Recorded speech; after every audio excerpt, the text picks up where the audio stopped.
मनिहारी कटिहार जिले में स्थित यह क्षेत्र अपनी भौगोलिक, सांस्कृतिक, धार्मिक और ऐतिहासिक विशेषताओं के कारण एक विशिष्ट स्थान रखता है। हालांकि इस स्थान का नाम मनिहारी क्यों पड़ा, इस सवाल पर कई भिन्न मान्यताएं और राय हैं।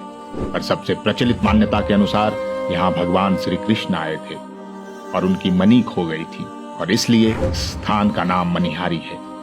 यह मान्यता इसलिए भी बलवती होती है क्योंकि यह क्षेत्र द्वापर में अंग प्रदेश के अंतर्गत आता था, जिसके राजा कर्ण थे। यहाँ से कुछ दूरी पर ही वो जगह भी है जहाँ ये माना जाता है कि अज्ञातवास के समय पांडवों ने अपने अस्त्र शस्त्र छुपाए थे। एक मान्यता यह भी है कि गंगा नदी के किनारे बसा यह क्षेत्र बहुत मनोहारी है और इस कारण से इस क्षेत्र का नाम मनिहारी पड़ा। खैर, इस नाम के पीछे वजह जो भी हो, यह क्षेत्र अपनी विविधताओं के साथ काफी अद्भुत है। यह क्षेत्र ऐतिहासिक रूप से भी काफी समृद्ध है। यहाँ से कुछ ही दूरी पर स्थित बल्दियाबाड़ी में सन 1756 में एक बहुत महत्वपूर्ण युद्ध हुआ था, जिसे बैटल ऑफ मनिहारी के नाम से भी जाना जाता है। बंगाल के सूबेदार सिराजुद्दौला को उस समय पूर्णिया के फौजदार शौकत जंग की बढ़ती शक्ति का इल्म हो गया था और उसने अपने सेनापति राम मनोहर लाल के नेतृत्व में एक डिवीजन साहिबगंज भेजा, जबकि एक दूसरे डिवीजन का नेतृत्व सिराजुद्दौला खुद या फिर उसके रूप में मीर जाफर का बेटा मीर मीरान कर रहा था। शौकत जंग ने भी तब अपनी टुकड़ी युद्ध के लिए सेनापति श्याम सुंदर के नेतृत्व में भेजी थी। बंगाल के सूबेदार की सेना पहले मेदिनीपुर आई और बाद में बढ़कर मनिहारी से महज 3 मील दूर नवाबगंज में अपना कैंप या गढ़ बनाया था। उसके बाद सिराजुद्दौला और शौकत जंग की सेनाओं के बीच बल्दियाबाड़ी के मैदान में एक भयंकर युद्ध हुआ था, जिसमें स्वयं शौकत जंग ने भी भाग लिया था। बल्दियाबाड़ी का मैदान उस समय काफी दलदली था और उसमें कास के जंगल थे। उस भयानक युद्ध में 12,000 सैनिक मारे गए थे। वैसे तो सिराजुद्दौला का आदेश था कि शौकत जंग को जिंदा पकड़ कर लाया जाए, पर हाथी पर सवार करके जब उसे दलदल पार कराया जा रहा था, तभी एक गोला उसके सर पर लगा और शौकत जंग इस युद्ध में मारे गए थे। आज इस युद्ध को भले भुला दिया गया हो, पर यदि शौकत जंग की जीत होती तो शायद बंगाल के सूबेदार शौकत जंग भी हो सकते थे।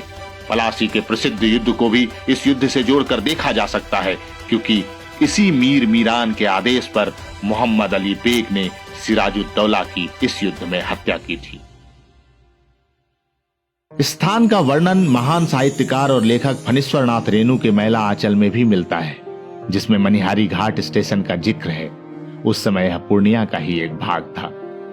मनिहारी की धरती भारत सरकार द्वारा 1975 में पद्म भूषण से सम्मानित विलक्षण प्रतिभा के धनी एक कहानीकार, उपन्यासकार, कवि, नाटककार एवं लेखक बलाई चंद्र मुखोपाध्याय उर्फ बनफूल की जन्मभूमि भी रही है, जिन्हें फिल्म अर्जुन पंडित के लिए फिल्म फेयर का बेस्ट राइटर का पुरस्कार भी मिला था और जिनकी एक प्रसिद्ध पुस्तक हाटे बाजारे के नाम पर भारतीय रेल की एक रेलगाड़ी भी चलती है। गंगा नदी के किनारे बसा यह क्षेत्र धार्मिक आस्थाओं का केंद्र है। यहाँ हर साल गंगा स्नान के लिए लाखों की संख्या में श्रद्धालु आते हैं।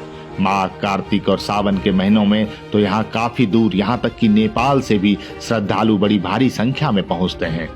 जन्म के बाद मुंडन से लेकर शमशान तक की यात्रा का गवाह यह स्थान सीमांचल क्षेत्र में छोटी काशी का रूप ले लेता है। कटिहार मुख्य शहर से एक सड़क इस स्थान को सीधे जोड़ती है। हालांकि अभी एक परियोजना कार्यान्वित हो रही है, जिसके बाद एक 4 लेन सड़क गंगा नदी पर बने पुल के माध्यम से इसे झारखंड राज्य से जोड़ेगी।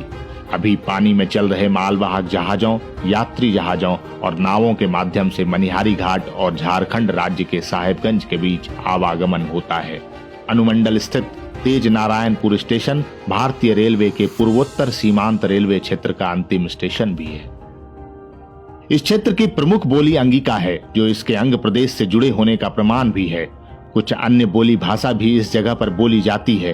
बंगाल से निकटता के कारण इस क्षेत्र पर बंगाली संस्कृति की बहुत गहरी छाप है और इसीलिए यहाँ दुर्गा पूजा और काली पूजा भी बड़ी धूमधाम से मनाई जाती है। इस क्षेत्र में चावल, गेहूं, मक्का के साथ मखाने की खेती प्रमुख तौर से की जाती है। मुख्य रूप से खेती से जुड़े व्यवसाय जैसे चावल से मूढ़ी बनाना और कच्चे मखाना को प्रोसेस करने के साथ मत्स्य पालन और कुछ लघु कुटीर उद्योग यहाँ के लोगों की आजीविका का मुख्य साधन है।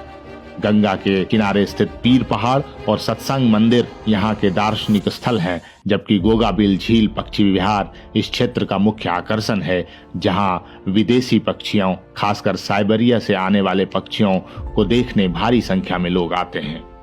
हर साल आने वाली बाढ़ इस क्षेत्र के लिए सबसे बड़ा अभिशाप है, जिसके कारण हर वर्ष लोगों को काफी नुकसान झेलना पड़ता है। साथ ही गंगा नदी का कटाव भी इस क्षेत्र के लिए बहुत बड़ी समस्या है। इस क्षेत्र के कई समृद्ध गांव गंगा नदी के कटाव में अस्तित्व खो चुके हैं और कोसी महानंदा के साथ गंगा नदी में आई बाढ़ कई बार तो इस क्षेत्र के लिए प्रलय रूप ले लेती है। और वो कहते हैं ना, ठोकरें इंसान को चलना सिखाती है।